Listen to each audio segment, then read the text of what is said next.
Quelques-unes de ses plus récentes déclarations sur les ondes de métropole portaient sur son désaccord avec le Premier ministre Joseph Joute concernant la délocalisation du palais de justice. Le 22 juillet dernier, alors que le chef du gouvernement annonçait la reprise des activités judiciaires, le bâtonnier de l'ordre des avocats de Port-au-Prince, maître Montferrier d'Orval, continuait d'exiger la délocalisation express du palais de justice en raison de l'insécurité grandissante dans la zone du bicentenaire.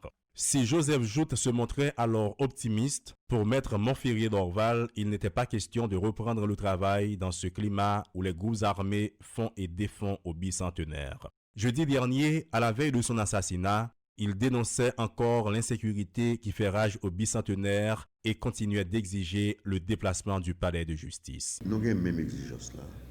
Nous avons toujours été fermes sous position pour délocaliser le palais de justice.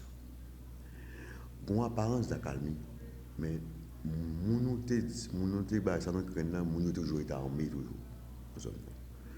Nous venons là, c'est risque nous prend, nous venons.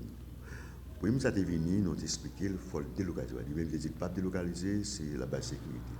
Bon, nous mettons quelques policiers là, pas suffisant. Et par contre, qui s'est passé, nous font calmer. Et nous-mêmes, nous avons vacances judiciaires. Nous disons que nous avons au début d'octobre. Nous disons que les avocats ont été mobilisés.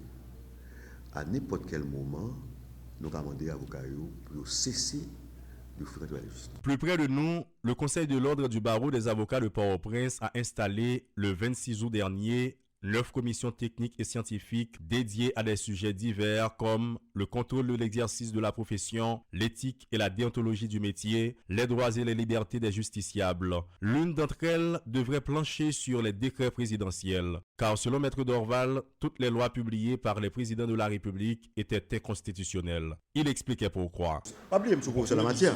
Parce que la Constitution, ça n'a pas prévu décret. Il prévoit décret seulement les gagné CNG.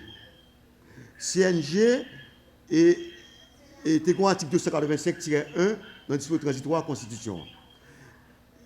Disposition ça caduque. Depuis qu'on fait l'élection en 88, les ont été élus les députés, les sénateurs. C'est-à-dire que CNG a pris des décrets en force de loi jusqu'à l'entrée en fonction des députés et sénateurs élus sous l'empire de la présente Constitution. Depuis janvier, 2 janvier 88, pas de décret encore.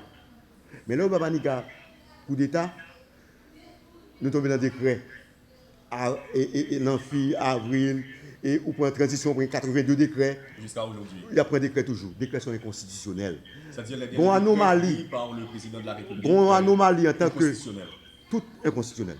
Le code pénal est constitutionnel quant à la forme. L'autre engagement pris sur les ondes de métropole concernait la réforme constitutionnelle. Le professeur en droit constitutionnel estimait que cette tentative de réaliser des joutes électorales avec l'actuelle loi mère ne ferait qu'ajouter d'autres crises à celles qui perdurent actuellement. Grand observateur de la chose publique, théoricien et praticien du droit, il avait affirmé jeudi dernier, à l'occasion d'une interview spéciale, que la Constitution de 1987 amendée était la source de tous les maux politiques de la nation. Mais dans une république, un pouvoir sans rempart peut se révéler encore plus néfaste pour le pays que tout, avait souligné maître Montferrier d'Orval. Que ce soit avec le pouvoir actuel ou avec une transition, la réforme de la Constitution est un impératif avant l'organisation des élections en Haïti, a fait savoir le bâtonnier de l'ordre des avocats de Port-au-Prince. Maître Montferrier d'Orval croyait que la Constitution haïtienne de 1987 amendée était la principale source de crise et d'instabilité politique dans le pays. Je fais une déclaration là pour le pays. Nous devons parler CEP, il faut organiser, il faut faire le changement de constitution avant les élections. Je vais répéter ça encore. Et ça va me dire pour le pays. Il faut nous faire, nous changer de constitution avant les élections. Nous observer ce qui va passer dans le pays. Il y a 2 crises majeures dans le pays. Crise pour choisir le Premier ministre, crise électorale. 2 crises. J'ai 27 ans, je suis observé ce qui passe dans le pays. Depuis ça, c'est dans la crise. Vous faites élection, ou alors une crise encore. Qui ça fait dans la Constitution? Dans le 7 février 88, vous peur du allié, vous créé un monstre. Ils transfèrent le pouvoir au Parlement sans contrepoids. Alors que dans le régime de séparation de pouvoir, il faut qu'il y ait équilibre des pouvoirs. Pas aucun moyen de pression. Qui ça monte sur? Il faut que le pouvoir ait le pouvoir. Nous affaiblit l'État. Nous affaiblit l'exécutif là. Donc, venez-moi là, nous avons qu'on y a par un Parlement pour prendre un décret. Moi-même, je dis que pour nous sortir d'un problème, crise, à chaque fois, un président élu pas qu'à choisir le Premier ministre. Moi-même, c'est pour nous, il faut supprimer le poste de Premier ministre là. Nous avons un régime présidentialiste juridictionnellement et juridiquement encadré. Nous n'avons pas besoin d'un exécutif monocéphale.